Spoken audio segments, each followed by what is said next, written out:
सन 1936 में श्री हंस जी महाराज के गुरु श्री स्वरूपानंद जी महाराज के नंगली में शरीर छोड़ते ही कई सन्यासियों ने खुद को गुरु घोषित कर दिया, तो कुछ उनकी समाधि बनाकर पूजा करने लगे।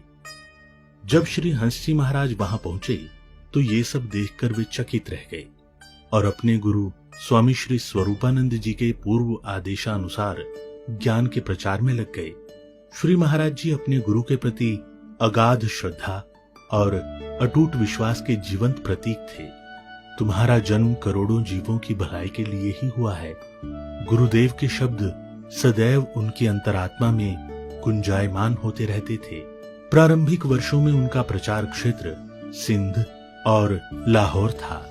श्री महाराज जी तो भ्रमण ही करते रहते थे और ये प्रेमियों का सौभाग्य होता था कि उन्हें अकस्मात दर्शन हो जाएं, क्योंकि उन दिनों श्री महाराज जी का कोई विशेष निवास स्थान या पता नहीं था।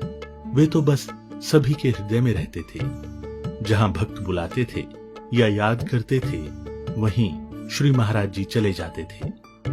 श्री महाराज जी ने लाहौर और सिंध के पश्चात दिल्ली को ही सर्वप्रथम अपने प्रचार का केंद्र बनाया।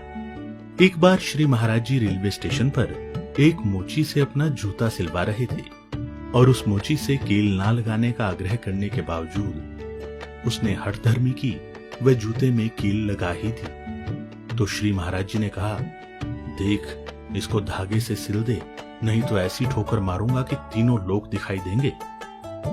उनकी बात सुनकर पास खड़ा एक व्यक्ति चकित रह गया। वो श्री महाराज जी से पूछने लगा कि आपकी ठोकर में ऐसा क्या जादू है कि आप तीनों लोग दिखा सकते हैं।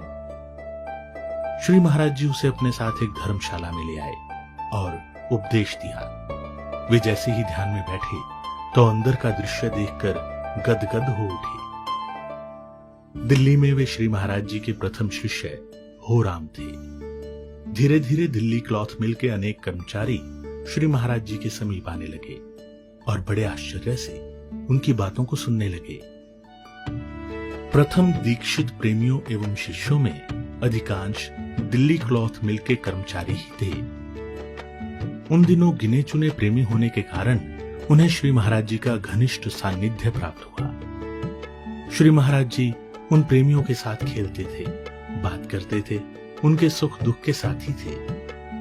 एक बार सत्संग के दौरान श्री महाराज जी ने बद्री बाबू से मल्हार राग गाने को कहा, जो पक्के शास्त्रीय संगीत के रागी थे।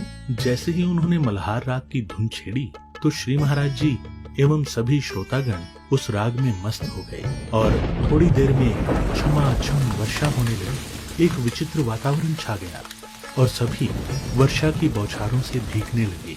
फिर श्री महाराज जी ने हंसते हुए कहा कि बद्री बाबू, अब कोई ऐसा राग सुनाओ जिससे वर्षा बंद हो जाए। बद्री बाबू ने कहा कि उन्हें ऐसा कोई राग नहीं आता। तो श्री महाराज जी ने कहा कि आप सभी इस भीगी दरी को बाहर छत पर डाल दें। ऐसा करने पर वर्षा थोड़ी देर में रुक गई और इस विचित्र लीला को देखकर सभी अचंभित हो गए और श्री महाराज जी की जय जयकार करने लगे। वे अध्यात्म के गूढ़ रहस्यों को उजागर करने के साथ साथ अपने भक्तों की रक्षा भी करते थे। एक बार एक सत्संग कार्यक्रम के दौरान बहुत सारे लोग लाठी डंडा लेकर लड़ाई करने के लिए पहुंच गए। जो प्रेमी सत्संग सुनने जाया करते थे, वहां के कुछ लोग उन्हें रोकते थे, वह अपशब्द बोलते थे। श्री महाराज जी ने दरवाजा बंद करने की आज्ञा दी, पर वे लोग जोर से दरवाजा खटखटाने लगे। वे चिल्लाने लगे, बाहर निकलो, आज हम तुम्हें मजा चखाएंगे। थोड़ी देर बाद श्री महाराज जी उठे और वहां पड़ी हुई धोती का कपड़ा सर पर बांधकर बाजरा कूटने वाला मूसल हाथ में लेकर बोले, खोल दो किवाड़। जैसे ही दरवाजा खुला तो महाराज जी के विकराल रूप को देखकर वे सब लोग भागने लगे।